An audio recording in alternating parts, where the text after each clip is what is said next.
Comenzamos. Bueno, entonces vamos a iniciar con la farmacología de antineoplásicos. Cuando hablamos de antineoplásicos, estamos refiriéndonos en estos casos a aquellos fármacos que utilizamos para el tratamiento del cáncer. El cáncer, pues, es una enfermedad de suma importancia a nivel epidemiológico porque no solamente se trata, como muchos pueden imaginar, eh, un estatus de muerte. Hoy hay muchos tratamientos que pueden evitar ese tipo de tragedias, así como en su momento fue el SIDA, que para muchos era una declaratoria de muerte. En este caso estamos hablando del cáncer, que aunque también tiene una alta letalidad y morbilidad, con el adecuado tratamiento y el tamizaje inicial de manera oportuna se puede hacer. Muy bien. Si quiere, dele el anterior, Natalia, con los objetivos. La anterior, en los objetivos. Muy bien. Bueno, en la serie de objetivos que está ahí en su manual, vamos a tratar de desarrollarlos todos, ¿verdad? Explicando la fisiopatología de esta enfermedad, los diferentes agentes citotóxicos que pueden provocar la transformación de diferentes tipos de células que va a ocasionar el cáncer, una manera, digamos, general de interpretar el ciclo celular y comprender esas pautas de tratamiento o las dianas farmacológicas, así como ustedes veían en los antibióticos, antimicóticos, que para explicar por lo menos el ciclo de la bacteria, ciclo celular, también del hongo, ahí estaban sus dianas farmacológicas, igual lo vamos a hacer acá. También explicar la clasificación y los mecanismos de resistencia de los antineoplásicos, lugar y mecanismo de acción de estos fármacos, nuevas terapias que se están investigando ahorita, que se están en boga, tal vez aquí en el país no tanto, pero sí en muchas latitudes y que pues con esta globalización y la apertura de las tecnologías, pues prontamente van a estar acá. Agentes biológicos y también explicar la terapia hormonal como terapias antineoplásicas. Siguiente. Muy bien, vamos ahorita con las causas del cáncer. Primero, la incidencia y su distribución geográfica y el comportamiento específicos. Esto depende de muchos factores. Del sexo, por ejemplo, tenemos en el caso del sexo femenino que va a dar el cáncer cervicuterino, cáncer de mama principalmente, aunque también el cáncer de mama puede ser en el hombre, no solamente en la mujer, así como el cáncer de próstata solo va a ser en el hombre, nada más, solamente en el hombre biológico. En la mujer pues no tiene próstata, no le va a dar. Igual en el hombre no tiene útero, no le va a dar cáncer cervicuterino. Hoy en estas semanas previas, meses anteriores, por ejemplo en octubre, se estaba conmemorando la lucha contra el cáncer de mama. Se da en boga todo esto. Igual ahorita como ustedes están viendo, hay mucha promoción, campañas para la vacuna del BPH porque es parte de la prevención del cáncer cervicuterino, eh, que pues está llevando muchas vidas de mujeres, igual con el tamizaje de la citología. Por ejemplo, hace poco llegó una señora que tenía un ley de bajo grado que se había hecho la citología el mes pasado, una paciente de 20 años con inicio de vida sexual a los 18, ella refería a una sola pareja, pero que ya pues tenía este tipo de lesión, que hay que tener cuidado porque esto puede después evolucionar a una lesión escamosa interepitelial de bajo a alto, después puede llegar a ser inclusive un carcinoma in situ, en el peor de los casos ya un cáncer cervicuterino que puede tener metástasis. Entonces, el tamizaje también que se da en esas etapas y que ustedes lo van a hacer cuando pasen por ginecología o pasen también en su social cuando hagan este tipo de tamizaje de la citología, ustedes van a ver de que hay pautas no farmacológicas que nos ayudan a investigar y prevenir este tipo de cáncer. Muy bien. Varios virus también están implicados dentro de este tipo de cáncer, como ustedes creo que ya lo vieron dentro de en la materia de enfermedades transmisibles, tenemos el virus de la hepatitis B, hepatitis C, que es uno de los más importantes a nivel epidemiológico con el inicio del cáncer a nivel hepático. También está el VIH, que está asociado con los linfomas de Hodgkin y no Hodgkin, y el virus de papiloma humano que ya dijimos anteriormente. También se conocen genes celulares que son homólogos a los genes transformantes de los retrovirus, una familia de virus RNA, e inducen la transformación oncogénica. Eso ya lo habíamos visto con algunos retrovirus, por ejemplo, el virus del VIH, que también pueden tener anticidencia a nivel de otros tejidos, especialmente a nivel linfático. Muy bien, siguiente. Bueno, tenemos también las células neoplásicas. El cáncer simplemente es una proliferación celular anormal, descontrolada, que puede estar relacionado con un daño a nivel del ADN. Es decir, viene el ADN, y digamos, ustedes tienen como una fotocopiadora. Esa fotocopiadora está sacando a cada rato copias de ADN, pero igual que una fotocopiadora, algunas veces se puede trabar, puede que salga la copia mala, que no tenga mucha tinta, bueno, ustedes sabrán. Pero dentro de nuestro cuerpo también hay mecanismos que ayudan a este tipo. Por ejemplo, hace poco estábamos viendo sobre la apoptosis, ¿verdad? Que es la muerte celular programada, que es parte también de un mecanismo de defensa, de regulación que tiene el cuerpo para evitar este crecimiento anormal de algunas células que, porque tienen un daño a nivel del ADN, no van a ser células normales. Pero cuando fallan estos mecanismos, entonces viene y se da el cáncer. Entonces, todo esto pues es parte de las células neoplásicas que también van a tener este daño a nivel del genoma y va a estar produciendo células anormales que van a tener una mayor proliferación mucho más rápida y mayor que el tejido normal a nivel del cuerpo. Hay tres pasos principales para esto, que es la transformación, proliferación y la metástasis.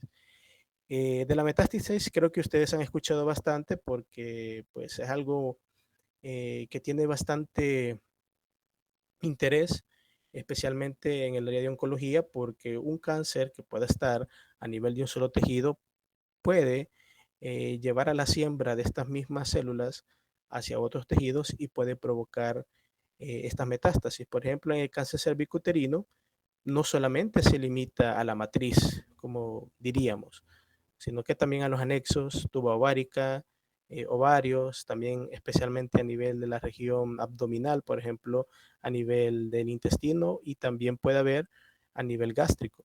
Entonces, estas metástasis son de importancia porque ya es en la etapa finales de los cánceres en donde ya no hay una solución. Inclusive, bueno, aunque haya una solución quirúrgica, si hay metástasis, pues ya se va con otro tipo de tratamientos, algunas veces farmacológicos, otras veces no, como la radioterapia, pero es de mucha importancia en este aspecto. Vamos a ver. Siguiente. Vamos, siguiente.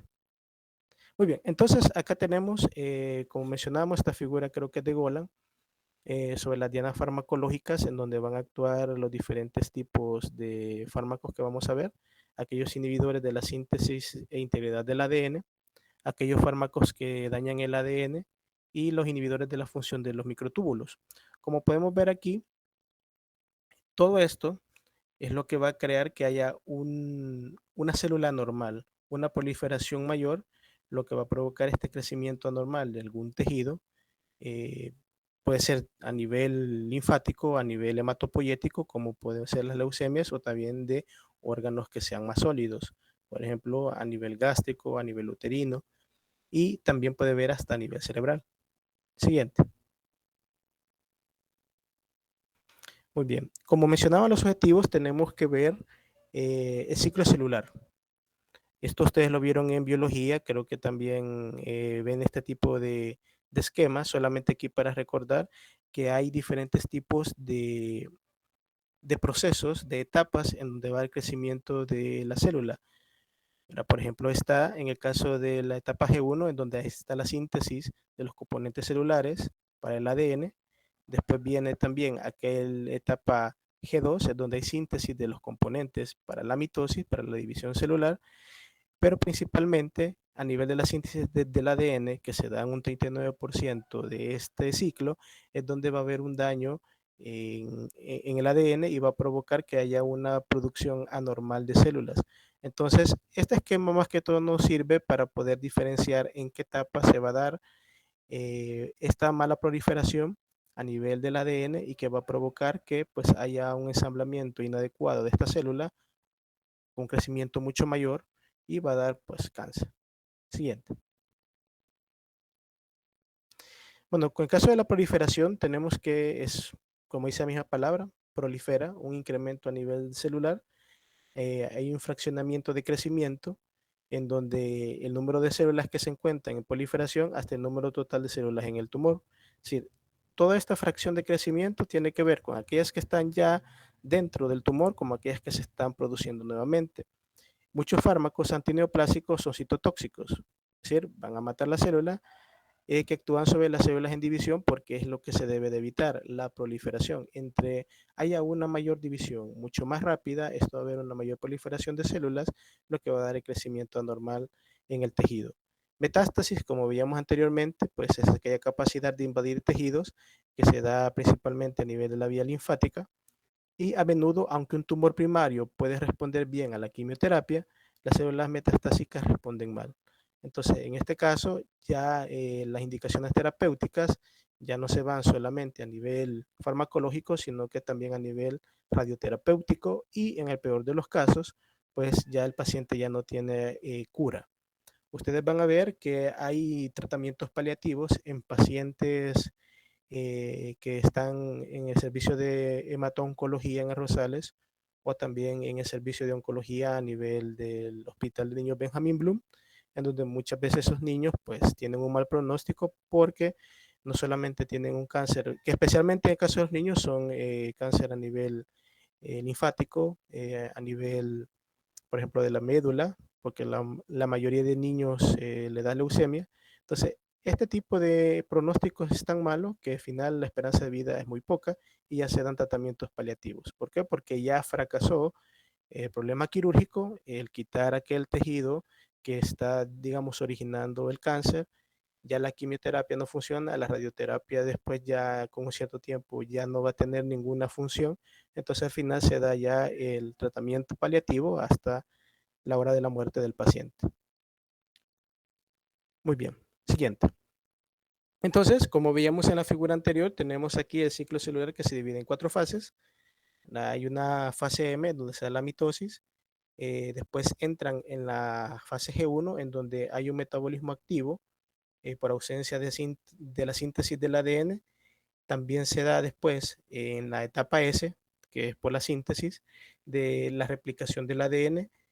Y esta es el preámbulo para entrar a la fase G2, en donde ya pues se da este fenómeno de la mitosis de la división celular. Entonces, todo esto, pues tenemos que, en el caso de los inhibidores de la función de los microtúbulos, que afectan a la célula que está en la fase M en la mitosis, se da por los glucocorticoides que afectan en la fase 1, los antimetabolitos y los inhibidores de la vía del folato, como ya hemos visto anteriormente con algunos medicamentos, también se da en la fase S, en la síntesis, y los antibióticos antitumorales que afectan las células en la etapa G2. Los inhibidores de la topoisomerasa afectan las células en la fase S y G2. Y los agentes alquilantes y los compuestos con platino afectan en todas las fases y por tanto son inespecíficos de ciclo celular. Entonces, lo que está diciendo aquí se relaciona con el cuadrito anterior, con la figura anterior, y esto hay que ponerle importancia. ¿Por qué? Porque es donde va a intervenir estos tipos de fármacos en su diana farmacológica dependiendo de la fase de división de ciclo celular. Por ejemplo, imagínense en el examen, ¿verdad? Porque todos pensamos en el examen ahorita. Si yo preguntase en el examen qué tipo de fármacos intervienen en todas las fases, pues ustedes van a poner ahí agentes alquilantes y los compuestos de platino. Ahora, si yo quiero ser más específico, puedo poner los glucocorticoides en qué parte de la fase de la división de ciclo celular va a estar actuando, en la fase G1. Entonces, por eso es importante conocer todo este tipo de fases, qué se da en cada fase y a nivel de las dianas farmacológicas, qué medicamentos van a intervenir en ellos. Siguiente. Muy bien, es un cuadrito que está en Velázquez, si no me equivoco, en donde se da el resumen de lo anterior. ¿Verdad? El cáncer es un crecimiento anómalo, como ya hemos dicho, el conocimiento del ciclo celular y de los mecanismos íntimos de la proliferación son indispensables para la comprensión de la farmacología antineoplásica, lo que mencionábamos anteriormente. Si usted sabe de ciclo celular, que eso ya lo vimos en biología y que ahorita lo estamos reforzando, vamos a saber a dónde va a actuar cada fármaco y qué fármacos van a ser específicos o inespecíficos en cualquiera de las etapas. Y la probabilidad de aparición de células resistentes al tratamiento está relacionada con el volumen tumoral. Es decir, entre mayor proliferación, entre mayor volumen que hay en un tumor, esto va a generar de que las células sean más resistentes porque están en un recambio continuo y más rápido de lo normal. Y la frecuencia de las mutaciones, porque como ustedes saben, cuando una célula se replica es exactamente a la madre, por eso inclusive están las células madres. Pero las mutaciones es cuando hay una lesión o un daño a nivel del ADN que por los diferentes tipos de mecanismos de protección o apoptosis no se da cuenta el mismo organismo, esas mutaciones se van haciendo hereditarias y también van sufriendo cada vez más hasta generar una célula que ya no va a tener, digamos, una especificidad con los medicamentos que se están dando. Entonces, esto va a provocar resistencia, así como las bacterias, que para protegerse lo que hacen es que comienzan a hacer mutaciones para defenderse, para evitar de que, por ejemplo, en el caso de los betalactámicos puedan estar dañando la pared celular. Comienzan a crear mutaciones para protegerse. Igualmente, así como lo hace las bacterias, que al ser un ser vivo, también en este caso, digamos, un componente biológico como es la célula también comienza a defenderse para combatir el mecanismo antineoplásico de los fármacos. Entonces, hay dos cosas que tienen que ver con esta resistencia. Uno, el volumen tumoral y las mutaciones. Para aumentar la eficacia y disminuir la toxicidad, se deben administrar al menos 2 fármacos con diferentes mecanismos de acción y de forma secuencial, en ciclos. Es decir, este sería como el esquema básico de cómo tratar una neoplasia, así como ustedes vieron en la clase de tuberculosis que hay diferentes esquemas para diferentes tipos de tuberculosis, sea esta que se da en adultos, en niños, si es recurrente o no, si es resistente o no. Entonces, de igual manera, aquí el esquema inicial sería dar 2 fármacos con diferentes mecanismos de acción y de manera secuencial. Muy bien. Siguiente. Bueno, los mecanismos de resistencia, como veíamos anteriormente, tienen que ver con el volumen tumoral y también con las mutaciones. Ahora, vemos aquí la insensibilidad a la apoptosis, lo que mencionábamos anteriormente. Muy importante, por eso está ahí en subrayado. Que las mutaciones en proteínas fundamentales relacionadas en el control de la apoptosis, como el P53, famoso este P53. Ustedes lo van a seguir escuchando hasta que salgan de la carrera. El P53, digamos, es como este centinela que ayuda a que la apoptosis se realice y evitar que estas células que tienen un código de ADN dañado, mutado, pues sigan generando nuevas células hijas. Y también está el BCL2, que pueden ocasionar incapacidad para inducir esta respuesta apoptótica ante el daño del ADN. Y como mencionábamos, la apoptosis es este mecanismo de defensa que tiene el cuerpo. Entonces, al tener yo, digamos, estas mutaciones, este daño en esta proteína, especialmente el P53, no va a haber apoptosis. Aquella célula que estaba destinada a morir va a seguir manteniéndose con vida, va a seguir heredando a sus hijas nuevas mutaciones y así sucesivamente hasta crear un volumen tumoral mayor, lo que va a generar a su vez una mayor resistencia a los antineoplásicos. Siguiente. Muy bien, tenemos aquí un cuadrito, este está sacado de Golan, sobre mecanismos de resistencia. Hay diferentes mecanismos ahí que mencionaba, ¿verdad? La disminución de la concentración intracelular del fármaco, los mecanismos basados en el objetivo farmacológico y la sensibilidad a la apoptosis. Son de los principales que menciona ahí. Hay uno que se da a nivel antimicrobiano, como veíamos anteriormente en las clases previas y talleres previos, pero hoy nos basamos en el ejemplo antineoplásico. Entonces, eso es para que ustedes puedan ir al libro y puedan leer cómo se relacionan cada uno de estos 3 mecanismos, ya sea con un organismo unicelular, una bacteria, y ya con la célula propia del cuerpo que está en un constante crecimiento proliferativo. Siguiente. Muy bien. Entonces, vemos aquí, vamos a comenzar con los fármacos. Primero, los agentes alquilantes. Como veíamos al principio, son inespecíficos, actúan en todas las fases del ciclo celular. Su efecto citotóxico se debe a la transferencia de los subgrupos alquilo a diversos constituyentes celulares. y la alquilación del ADN dentro del núcleo probablemente represente la principal interacción que conduce a la muerte celular. Es decir, este es su mecanismo de acción. La resistencia adquirida a los agentes alquilantes pueden incluir una mayor capacidad para reparar las lesiones del ADN a través de una mayor expresión y actividad de las enzimas de la reparación del mismo. Entonces, esta es la resistencia adquirida de estos agentes. ¿Por qué? Porque en este caso las lesiones del ADN se van reparando con mayor frecuencia y con una velocidad mucho mayor. Siguiente. Muy bien, dentro de los efectos adversos de los anteriores están relacionados con la dosis, son dosis dependientes y ocurren en aquellos tejidos que crecen de manera muy rápida, como la médula ósea. Entonces, un efecto secundario de utilizar estos fármacos alquilantes es la mielosupresión. Y también a nivel del tracto gastrointestinal, que pues al ser también un epitelio se va recambiando constantemente y este recambio al no, al suprimirse va a hacer de que haya un síndrome de malabsorción y haya diarrea. ¿Por qué? Porque hay una menor superficie de contacto entre el líquido, los alimentos, y esto va a hacer que haya una menor absorción y va a hacer que pues que salga el agua, es decir, lo que uno bebe, lo que va en los alimentos y provocar una diarrea osmótica y también en el sistema reproductivo. Ahora tenemos agentes alquilantes no clásicos como la procarbazina, que es un derivado de la metilhidracina que es activo a nivel oral y que se usa en regímenes de combinación para el linfoma Hodgkin y no Hodgkin, así también para los tumores cerebrales.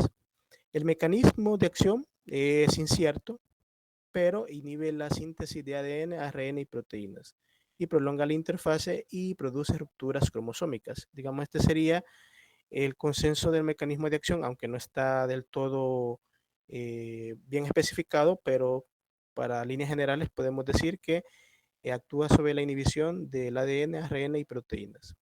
Tenemos la dacarbazina, que también es un agente alquilante que tiene una activación a nivel hepática por la N-desmetiloxidativa y se deriva a monometilo, generando un ion de metilcarbono que se cree es la especie citotóxica clave de este agente.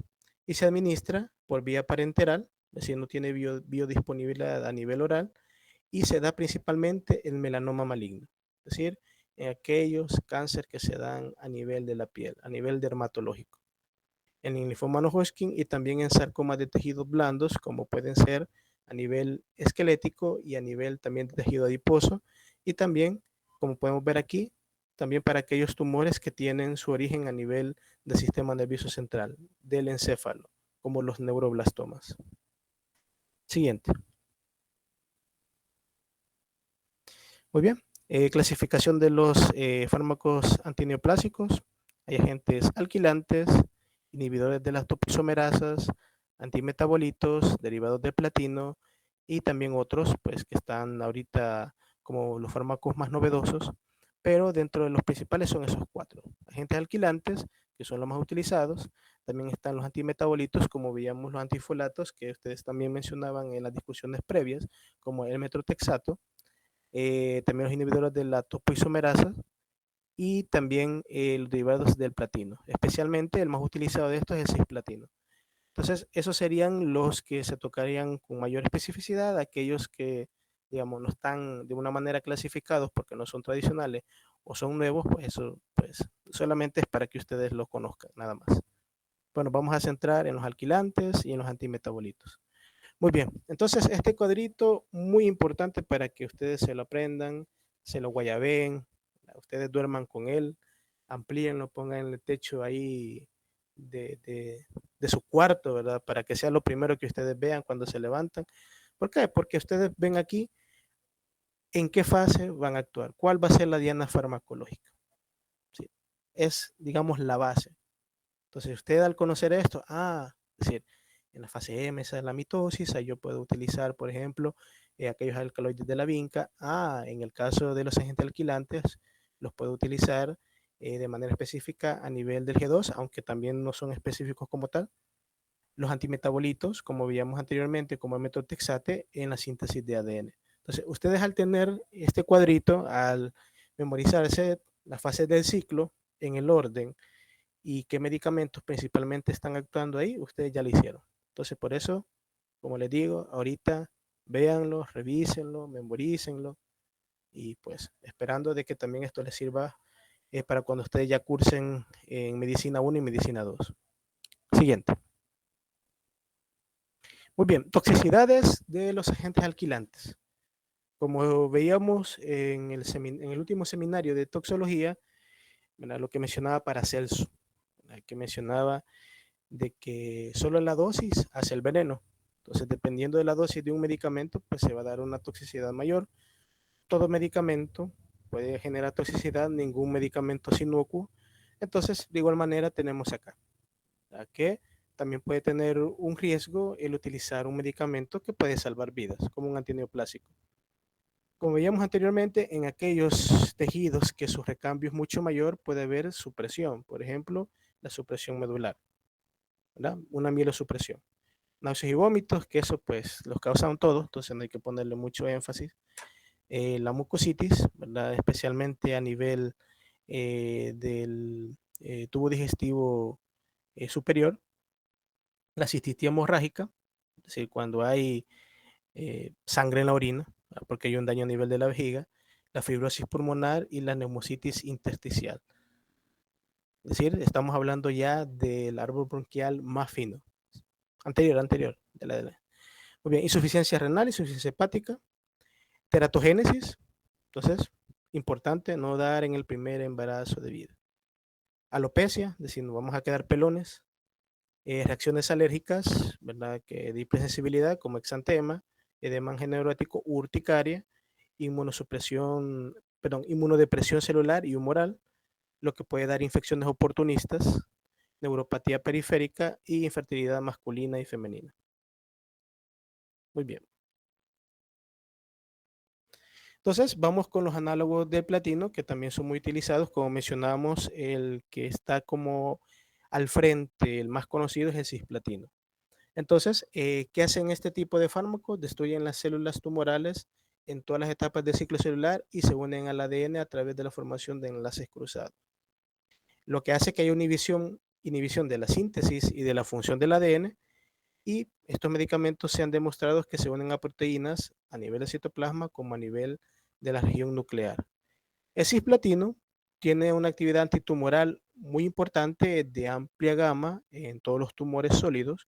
Estamos hablando aquí que no va a actuar a nivel de aquellos tumores que se dan, por ejemplo, como algunos linfomas o aquellos que se dan también a nivel de la, ¿cómo se llama?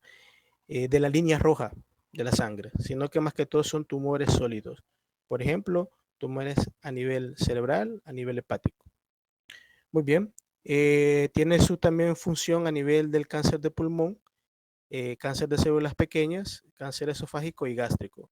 Con la angiocarcinoma, es decir, se da a nivel de el árbol de la vesícula biliar, también a nivel hepático, eh, cáncer de cabeza, cuello y cáncer genitourinario. En particular en el cáncer testicular, ovárico y vejiga. Y cuando se usa en regímenes combinados, la terapia basada en el cisplatino ha conducido a la cura del cáncer testicular no semimatoso. Entonces podemos decir de que una de las utilidades clínicas o terapéuticas de cisplatino se da principalmente en la cura del cáncer testicular. Siguiente.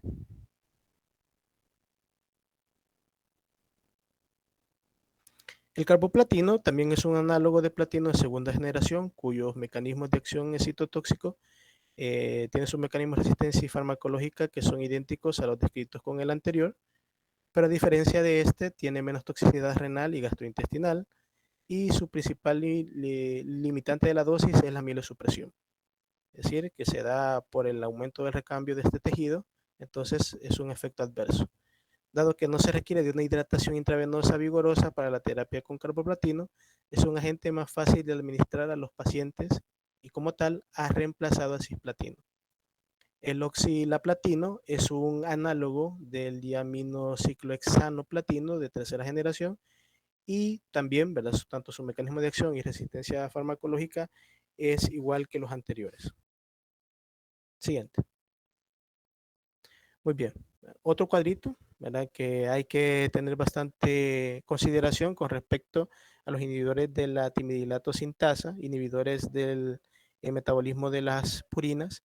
Esto pues ustedes tienen que ver, especialmente con el timidilato sintasa tenemos el fruolacilo 5.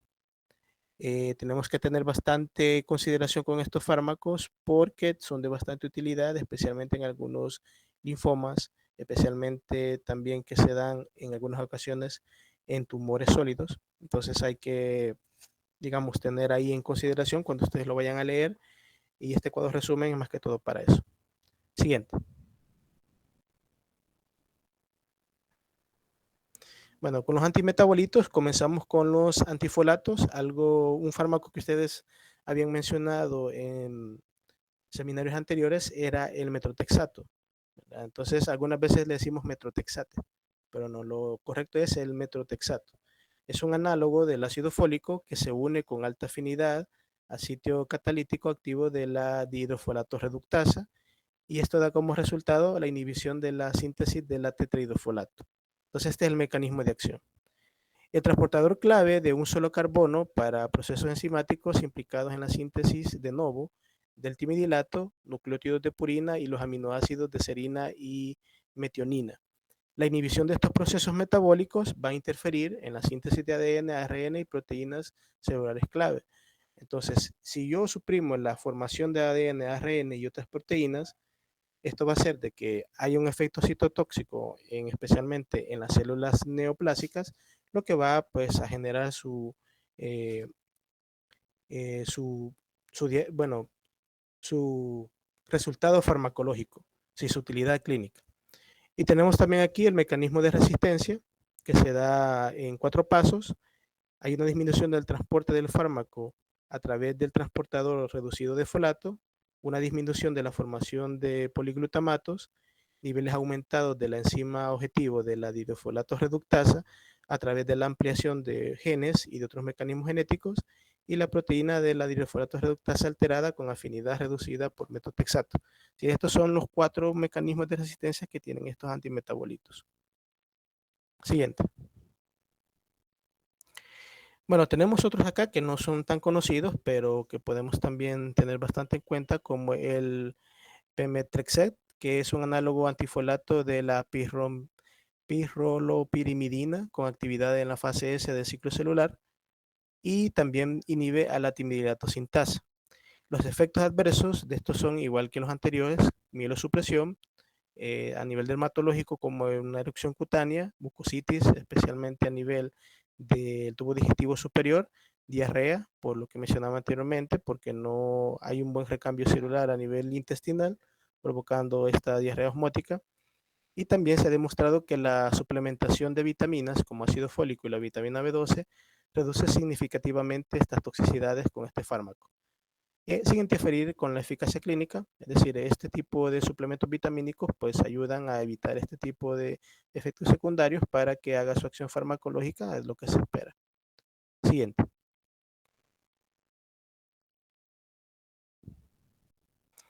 Muy bien, entonces tenemos acá la clasificación de estos agentes, dependiendo de su grupo farmacológico: análogos de los folatos, análogos de las pirimidinas, análogos de las purinas y análogos de la adenosina.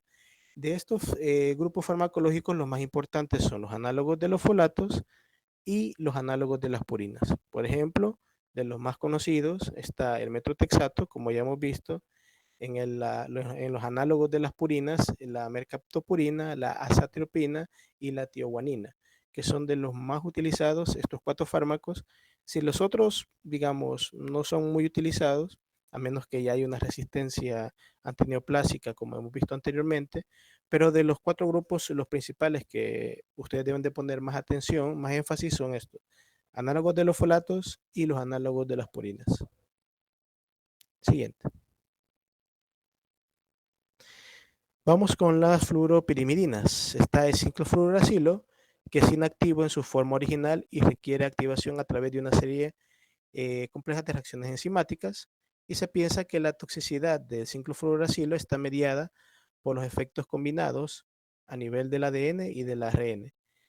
muy importante, que es el agente más utilizado en el tratamiento del cáncer colorectal. Por eso está así en cursiva, porque digamos es su principal eh, elección cuando hay un cáncer colorectal, que es uno también de los cánceres más agresivos y que también da más metástasis y muy frecuente. Por ejemplo, ustedes ven de que el coloproctólogo cuando hace algún tipo de colono, una colonosigmoidoscopía es para ver esto, ¿verdad? Si hay un cáncer colorectal. Entonces, esto especialmente se da en las poblaciones, por ejemplo, en Japón se da bastante este cáncer, igual que en cáncer gástrico, y también en ciertas poblaciones de Mesoamérica, México y también aquí en la parte centroamericana. Entonces, por eso se está ahí poniendo el énfasis porque su utilidad principal es en el tratamiento de este tipo de cáncer y también tiene actividad contra una amplia gama de tumores sólidos, cáncer de mama, estómago, páncreas, esófago, etcétera, etcétera. Y las toxicidades principalmente son mielosupresión, como muchos de los fármacos, y también a nivel gastrointestinal, cutánea y neurotoxicidad. Como ustedes pueden ver, de las toxicidades de la mayoría de antineoplásicos se dan especialmente mielosupresión a nivel gastrointestinal y también toxicidad cutánea o dermatológica. Entonces, de esta diapo podemos nosotros rescatar que es el agente más utilizado en el tratamiento del cáncer colorectal y sus toxicidades, principalmente a la cabeza, mielosupresión y gastrointestinales. Siguiente. Tenemos la capacitidina, que es un fármaco de carbonato de fluoropirimidina, que de un 70-80% de biodisponibilidad oral, que al igual que el cinclofluoracilo, este fármaco es inactivo de forma original y experimenta un metabolismo a nivel hepático. Se hidroliza este fármaco por la timidina fosforilasa a 5-fluoracilo para dar ya su, eh, digamos, este profármaco sea activo y va a especialmente actuar en los tumores sólidos. Como hemos visto ya, aquellos que están a nivel gastrointestinal, como cáncer de esófago, de estómago, también a nivel del páncreas, también a nivel de la próstata, y se ha demostrado que la expresión de la timidina fosforilasa es más alta en una amplia gama en tumores sólidos que en el tejido normal correspondiente. Y se da a nivel del cáncer de mama y cáncer colorectal, como se daba también en el anterior, el 5-fluoracilo, porque digamos está inactivo, pero se activa a nivel hepático y ya este profármaco ya va a dar su forma activa, que va a ser el 5-fluoracilo. ¿Por qué? Porque como tiene una alta biodisponibilidad oral, entonces va a ser su efecto ya especialmente ya en el tejido, ya en este tumor sólido, especialmente a nivel del estómago. También tenemos los análogos de la deoxicitidina, que como ejemplo tenemos la citarabina, que es un antimetabolito específico de la fase S, que se convierte por la desoxicitidina sinasa en el 5-mononucleótido. También el ARA-CPM, que se metaboliza adicionalmente a los metabolitos difosfato y trifosfato, y se piensa que el trifosfato, ARA-CTP, es el principal metabolito citotóxico de este medicamento. Resulta en el bloqueo de la síntesis de ADN y la reparación del ADN respectivamente, y este metabolito también se incorpora en el ARN y en el ADN. Su actividad se limita exclusivamente a neoplasias malignas hematológicas, a diferencia de los otros, ¿verdad? Que tiene su acción a nivel de tumores sólidos. Este no se da a nivel de tumores sólidos, sino hematológicas, a la cabeza leucemia mielógena aguda y linfoma no Hodgkin. Por lo que también se puede utilizar en la población infantil, donde este tipo de neoplasias hematológicas son más frecuentes que en el adulto. Este agente no tiene absolutamente actividad en tumores sólidos, a diferencia de los demás. Entonces tenemos aquí esta característica farmacológica de este medicamento, que solamente se utiliza en neoplasias hematológicas, no en tumores sólidos. Siguiente. La gencitabina, que también es una análoga de soxicitidina, sustituido por flúor, fosforilado inicialmente por la enzima desoxicitidina sinasa a la forma de monofosfato y luego por otras al nucleósido sinasa a la forma de nucleótido difosfato y trifosfato. Igual que el anterior, hay un bloqueo a nivel de la síntesis, de la reparación también del ADN y la incorporación de la gencitabina, el trifosfato en el ADN, lo que conduce a una inhibición de la síntesis y la función del mismo. Entonces, aquí el espectro de este tipo de medicamentos son tumores sólidos y tumores malignos hematológicos. Es decir, a diferencia del anterior, que solamente tenía su acción a nivel hematológica, este lo va a tener en ambos, tanto en sólidos, como puede ser un cáncer de esófago, un cáncer de estómago, como en aquellos tumores o neoplasias malignas hematológicas, como linfomas o leucemia. Entonces tenemos aquí que se trata principalmente en cáncer de vejiga, ovario, sarcoma de tejidos blandos y de linfoma no Hodgkin. Es decir, como pueden ver aquí, en las diferentes dianas, tanto a nivel sólido como hematológico. Siguiente. En los antagonistas de las purinas tenemos las 6-tiopurinas, como la 6-mercaptopurina, que fue el primero de los análogos de la tiopurina que se encontró y que tiene una alta eficacia en la terapia del cáncer. También la 6-tioguanina inhibe varias enzimas en la ruta biosintética de novo del nucleótido de la purina y se producen diversas lesiones metabólicas, incluida la inhibición de la interconversión de nucleótidos de purina, disminuyen los niveles intracelulares de la guanina, lo que conduce a la inhibición de las glucoproteínas y esto va a interferir en la formación del ARN y del ARN. La fludarabina interfiere en los procesos de síntesis del ADN y la reparación del mismo, y también en inhibición del ADN polimerasa alfa y de la polimerasa beta. Este análogo de nucleótido se usa principalmente en el tratamiento del linfoma de bajo grado no Hodgkin y de la leucemia linfocítica crónica. Siguiente. La claridabina es un análogo de la purina con alta especificidad para células linfoides, por lo que se va a utilizar especialmente en linfoma Hodgkin y no Hodgkin, y el metabolismo de trifosfato también puede interferir en la síntesis de ADN y reparación del ADN en las polimerasas alfa y beta. La claridabina está indicada en el tratamiento de células, de leucemia de células pilosas y también tiene acción sobre neoplasias linfoides de bajo grado, como una leucemia linfocítica crónica y linfoma de bajo grado no Hodgkin. Siguiente. Bueno, y los mecanismos de acción de los fármacos, más que todo es para, como un pequeño resumen, este está en Velázquez, para que ustedes puedan ver los mecanismos, algunos que son específicos, otros no, otros que todavía son inciertos, pero como les digo, hay que poner énfasis en aquellos fármacos alquilantes y también eh, aquellos que son antimetabolitos. Siguiente. Fármacos de quimioterapia contra el cáncer de producto natural. Ya, como estábamos viendo, también hay que ver también otras terapias, aquellas terapias nuevas, alternativas que también sirven para el tratamiento de esta enfermedad, en donde se dan alcaloides de la vinca, que inhiben el proceso de polimeración de la tubulina, lo que interrumpe el ensamblaje de los microtúbulos, especialmente a nivel del aparato del uso mitótico durante la división celular. Entonces, hay se detiene la mitosis en la metafase, por ende detiene la división celular y provoca la muerte.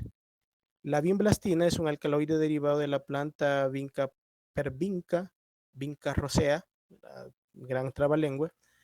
Tiene actividad clínica en el tratamiento de los linfomas tanto de Hodgkin como no Hodgkin, en cáncer de mama y cáncer de células germinales. Siguiente. La vincristina, también otro derivado de alcaloide de la vinca, su mecanismo de acción y su mecanismo de resistencia y farmacología clínica son idénticos al anterior.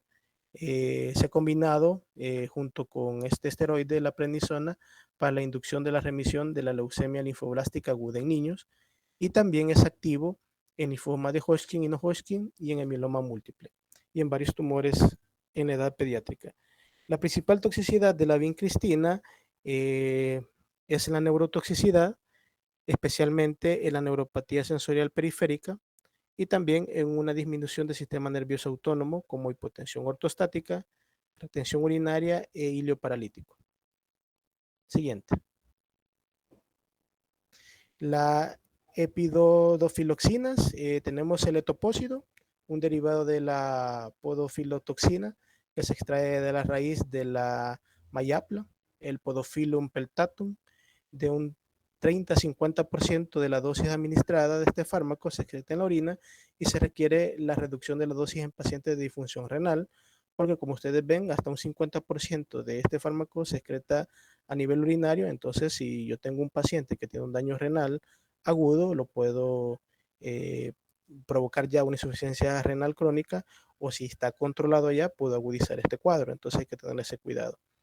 El etopósido forma un complejo con la topoisomerasa 2, la enzima responsable de cortar y religar el ADN bicatenario, y lo que conduce a la inhibición de la activación funcional de la topoisomerasa 2 con la inhibición de la síntesis y la función del ADN.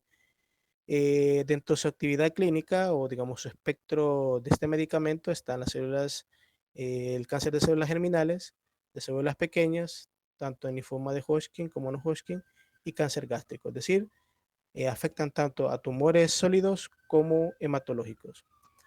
Antibióticos antitumorales, tenemos las antraciclinas que tienen una acción citotóxica dependiendo de sus mecanismos, que principalmente son inhibición de la topoisomerasa 2, generación de radicales libres, unión de alta afinidad al ADN a través de intercalación, lo que provoca que haya una síntesis del ADN y el ARN, y la unión a membranas celulares que altera la fluidez y el transporte de iones. La principal toxicidad de este antibiótico antitumoral es la mielosupresión, la neutropenia, que más comúnmente es observada que la trombocitopenia, es decir, tiene un mayor porcentaje el desarrollo de neutropenia que la disminución de las plaquetas a nivel sérico. Siguiente. La blomicina, también otro antibiótico antitumoral, eh, que contiene una región de unión al ADN y un dominio de fijación del hierro en los extremos opuestos de la molécula. Actúa uniéndose a esta proteína del ADN, lo que resulta en la rotura de las cadenas simples y dobles eh, con la formación de radicales libres. Su indicación clínica principalmente son el linfoma no Hodgkin y de Hodgkin, en tumores de células germinales, cáncer de cabeza, de cuello y también a nivel del cuello uterino y la vulva. Su toxicidad es pulmonar, lo que limita la dosis, presentándose como una neumonitis con tos, cansancio, es decir, disnea, crepitaciones a nivel del examen físico, y usted lo puede de esa manera examinar y lo puede visualizar la toxicidad pulmonar de este medicamento. Siguiente. Inhibidores de la tirosina sinasa, tenemos el imatinib, que es un inhibidor del dominio de la tirosina sinasa de la oncoproteína BCR-ABL y evita la fosforilación del sustrato de sinasa del ATP.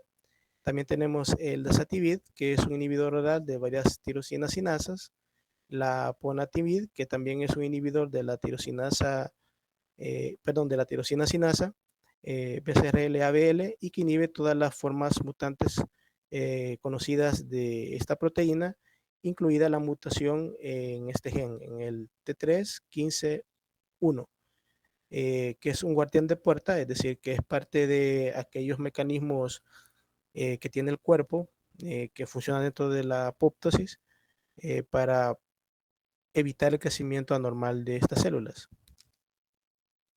Siguiente. También tenemos los inhibidores del receptor de los factores de crecimiento como el cetuximab, el panitumumab y el cenitumumab. Entonces, todos estos medicamentos están dirigidos al dominio extracelular del receptor del factor de crecimiento epidérmico. La erupción cutánea en forma de acné y la hipomagnesemia son los dos principales efectos adversos asociados con el uso de estos fármacos. Siguiente. Aquí hay unos cuadros resúmenes que están en Golan, que ustedes pueden revisarlos más detalladamente. Aquí se han puesto más que todo de carácter ilustrativo. Siguiente. Esos cuadritos que los tienen que revisar están muy bien ordenados y también están bien esquematizados. Muy bien, siguiente, siguiente. Igual, ¿verdad? Bueno, y estos son los receptores de las sinasas relacionadas con el cáncer.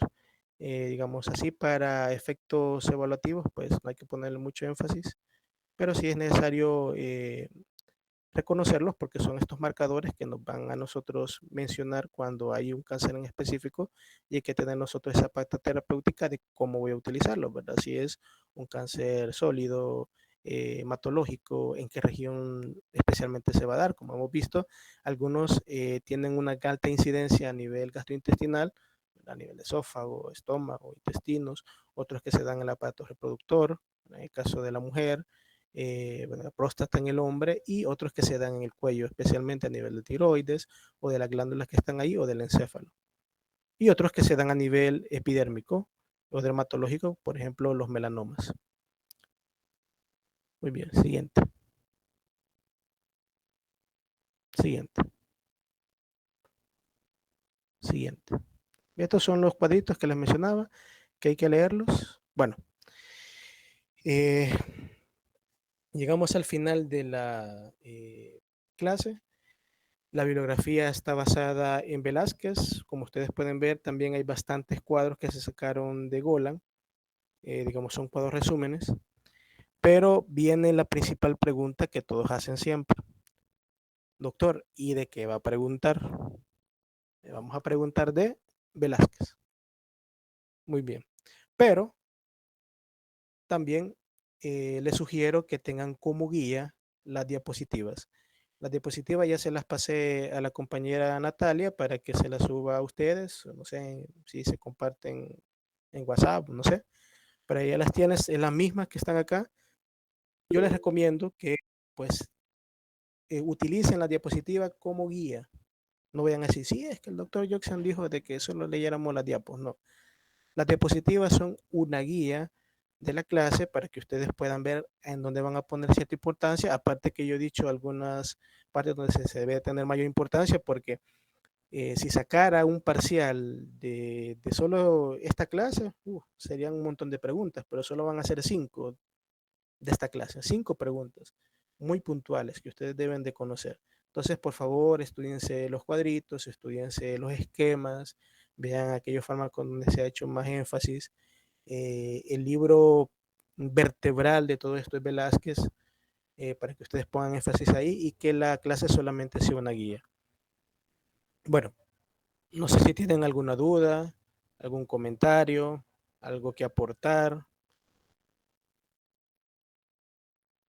Si no es así, bueno, les agradezco que hayan estado en esta hora. Yo sé que están cansados, ya tienen hambre o no sé si estaban comiendo mientras estaba en la clase, ¿verdad? Y tomándose un sopón, unas pupusas, un cafecito. Pero si han puesto atención, espero que pues les sirva bastante. Si tienen alguna duda con respecto a la clase, algo que no entendieron o algo que yo no me di a entender, por favor comuníquense con las compañías representantes para que de manera ordenada vengan, porque algunas veces uno me escribe, mandan correos y es muy difícil pues resolver 80 preguntas o 80 dudas que puedan tener a que pues ellas lo hagan de manera más ordenada. Entonces, les agradezco su atención, que se hayan estado aquí a esta hora. La diapositiva ya se la va a pasar la compañera, igual la grabación se va a subir a campus para que ustedes la puedan compartir y escuchar. Y cualquier duda, pues estamos a la orden esperando pues que todo lo que se ha dicho aquí sea de utilidad. Como les digo, si tienen dudas, ¿verdad? Por ejemplo, con algún fármaco, algún objetivo, alguna terapia, entonces ustedes están en la libertad de hacerlo o acercarse a mi cubículo si estoy por ahí y pues ahí estamos a la orden. Entonces, sin más, pasen buenas noches, éxitos, estudien bastante. Este tema es amplio, pero eh, van a ser preguntas puntuales. No se preocupen que vamos a poner ahí preguntas fumadas, ¿no, verdad? Pero sí estudien, compañeros. Son 8 temas, son 40 preguntas no estén confiados que en el último examen voy a sacar 9. Ahorita ustedes tienen otros dos discusiones que pueden salvar eh, este ciclo, esta materia. Échenle ganas. Bueno, también agradecerle a Natalia porque estuvo ahí colaborándonos. Buenas noches, éxitos y disfruten su día.